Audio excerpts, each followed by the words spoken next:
हमारी जिंदगी में हमें जो कुछ भी सुख या दुख मिलता है उसे हम भाग्य या किस्मत कहते हैं। इनके इशारों पर ही हमारी जिंदगी चलती है। हम सोचते हैं कि जो भी कार्य हम कर रहे हैं अपनी मेहनत और लगन से कर रहे हैं। इस बात पर कुछ लोगों को अहंकार भी हो जाता है कि हमारे पास जो कुछ भी है हमारी मेहनत और हमारे कर्मों का नतीजा है, किंतु हम ये नहीं सोचते कि ये सब हमारे भाग्य में ही लिखा था। हम तो बस अपना कर्म करते हैं, परंतु होता वही है जो भाग्य में लिखा होता है।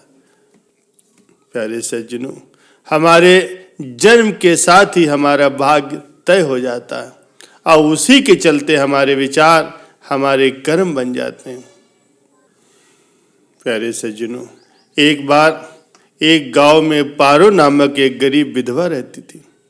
उसका एक पुत्र था। वो इतनी गरीब थी, घर में 4 बर्तन भी ढंग के नहीं थे। लड़का भी छोटा था। पारो ने बड़े प्यार से उसका नाम नसीब सिंह रखा था, मगर वो इतना बदनसीब था कि उसके पैदा होने के कुछ समय बाद ही एक बीमारी के चलते उसके पिता की मृत्यु हो गई।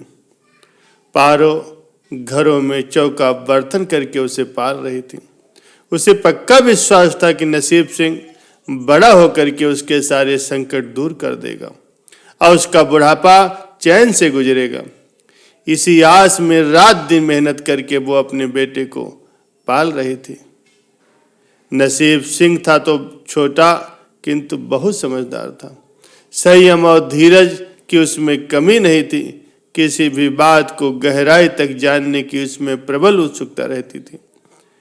एक दिन उसने अपनी माँ से पूछा, माँ, हम इतने गरीब क्यों हैं?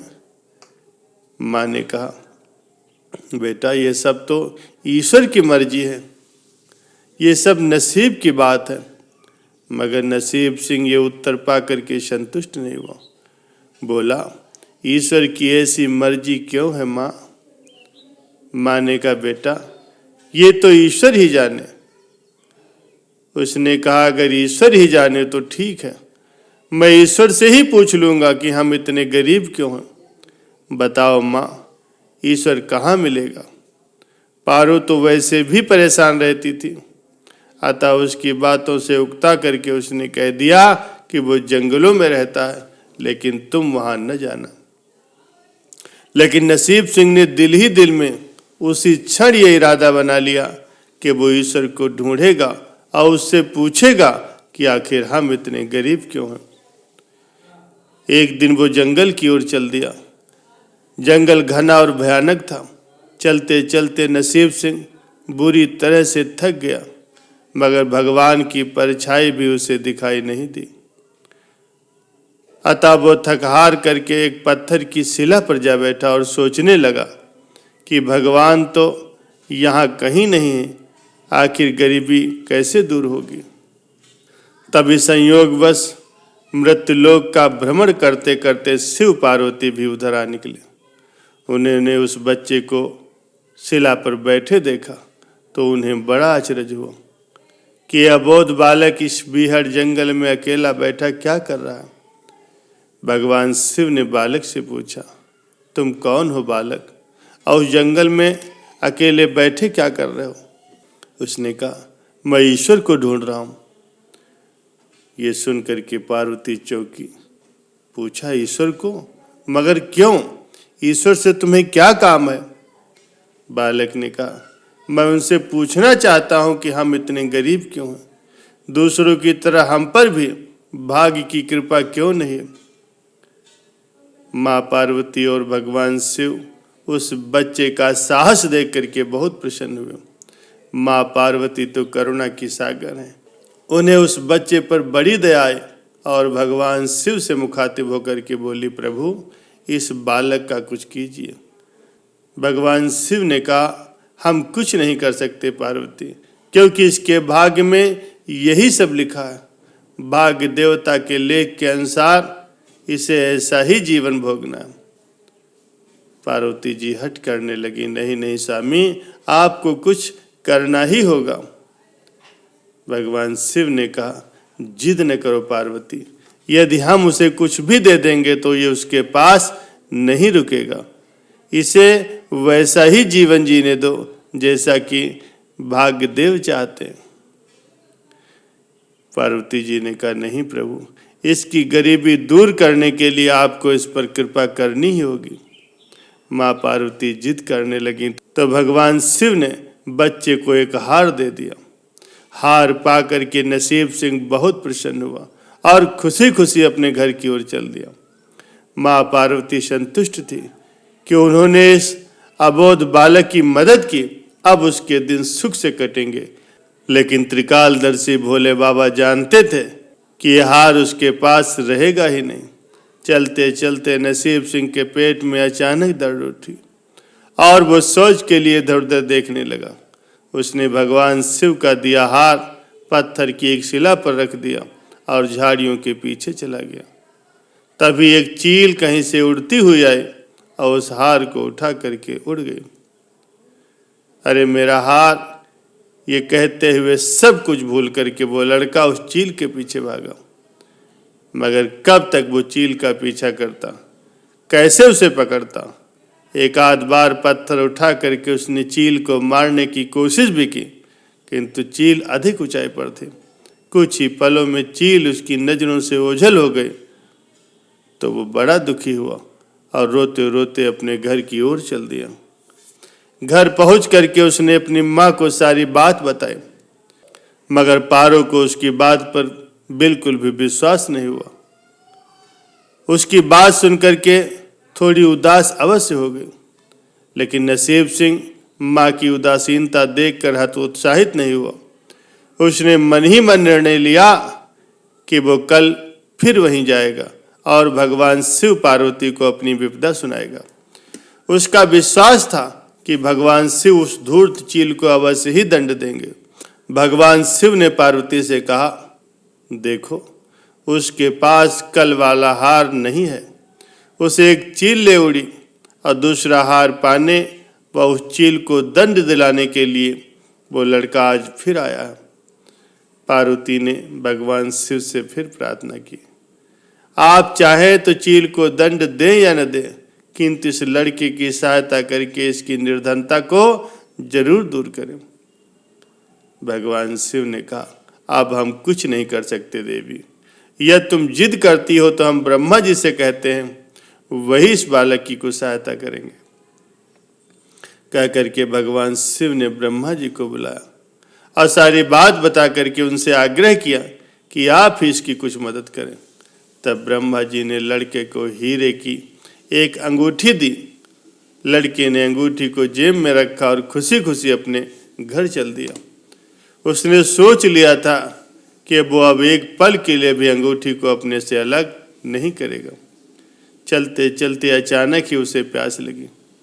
वो सरोवर के निकट पहुंचा और जैसे ही वो चुल्लू भर करके पानी पीने के लिए झुका, वैसे उसकी जेब से अंगूठी निकल करके पानी में जा गिरी और इससे पहले कि वो उस अंगूठी को उठाता, एक मछली ने उसे निगल लिया। नसीब सिंह फिर रोते रोते घर आया और अपनी माँ को सारी बात बताई। माँ ने कहा, बेटा, जब तक भाग्य में नहीं है तब तक कोई भी चीज हमारे पास नहीं रुकेगी। जब भाग्य देवता खुश होंगे तो मिट्टी भी सोना बन जाएगी, मगर इस प्रकार किसी के देने से हमारी गरीबी दूर नहीं हो सकती।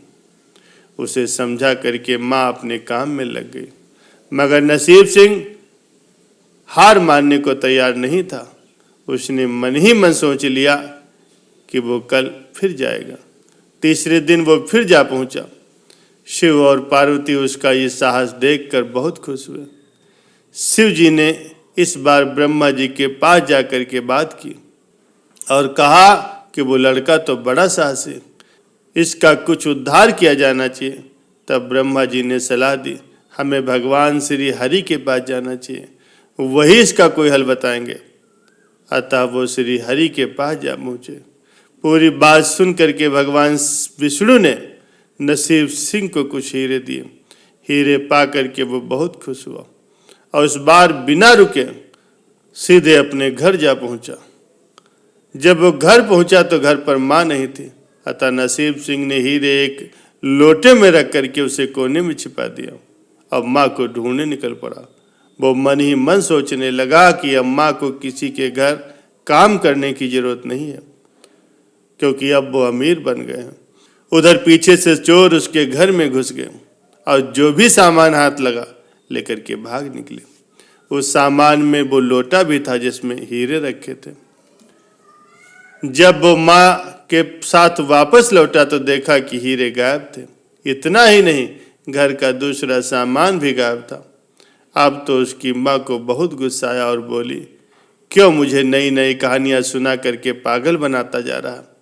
सारा दिन आवारों की तरह इधर उधर भटकता रहता है और शाम को पिटाई के डर से कोई नई कहानी सुना देता है। माँ की डांट सुन करके वो लड़का रोने लगा। वो तो केवल वही जानता था कि जो कुछ उसने बताया था वो सच था। डांट खा करके लड़के की हिम्मत और बढ़ गई। अगले दिन वो फिर उसी स्थान पर जा पहुंचा। भगवान भोलेनाथ सोचने लगे कि इस पर इतनी मुसीबतें पड़ी लेकिन इसने हिम्मत नहीं हारी। इससे वो बहुत प्रसन्न हुए और भाग्य देवी के पास जाकर के बोले, ये लड़का तो बहुत ही साहसी, हिम्मती और धीरज वाला है। ऐसा व्यक्ति तो अभागा नहीं हो सकता, इसे कुछ दे दो। आज्ञा पा करके भाग की देवी ने नसीब सिंह को सोने का एक सिक्का दिया। सिक्का लेकर के नसीब सिंह खुशी खुशी अपने घर की ओर चल दिया। जब उसने घर जाकर के वो सिक्का अपनी माँ को दिया तो उसकी माँ बहुत खुश हुई। अब क्योंकि उन पर भाग की देवी की कृपा हो गई थी, अतः सारे काम ही अपने आप शुभ होने लगे। दूसरे दिन ही एक मछली वाला उनके गांव में मछली बेचने आया तो लड़के ने कुछ सिक्के दे करके वो मछली खरीद ली। उसकी माँ ने मछली का पेट चीरा तो वो अंगूठी निकली जो कि ब्रह्मदेव ने उसे दी थी और जो उसकी जेब से तालाब में गिर गई थी। माँ ने अंगूठी संभाल करके रख ली और नसीब सिंह से बोली, जा बेटा जंगल से थोड़ी लकड़ियाँ ले आ, आज घर में ईंधन बिल्कुल नहीं। लड़का कुल्हाड़ी ले करके जंगल की ओर चल दिया। वहां जा करके जिस पेड़ पर लकड़ी काटने के लिए चढ़ा वहां उसी चील का घोंसला था जो उसका हार उठा करके ले गए थे। लड़के ने देखा कि चील कहीं भी आसपास नहीं थी। नसीब सिंह ने अपना हार उठा लिया और जो भी थोड़ी बहुत लकड़ियां पेड़ के आसपास पड़ी थी वही उठाकर घर की ओर चल दिया। हार पा करके माँ भी बहुत खुश हुई। अब तो देखते ही देखते उसके दिन बदल गए। घर में किसी भी चीज का अभाव नहीं रहा। फिर ईश्वर की कुछ ऐसी करनी हुई कि जो चोर उसके घर से हीरे चुरा करके ले गए थे, उन्हें सपने में महादेव ने चेतावनी दी कि जो भी हीरे उस लड़के के घर से चुरा करके लाए हो वो तुरंत वापस कर दो, वरना तुम्हारा सर्वनाश हो जाएगा। चोर उसी दिन हीरे उसके घर पर दे गए और अपनी गलती के लिए भी माफी मांग ली। प्यारे सज्जनों, इस प्रकार से उस अभागे का भाग्य चमक उठा। अब उसके घर में किसी भी चीज की कोई कमी न थी और उसकी गरीबी भी सदा सदा के लिए समाप्त हो गई थी।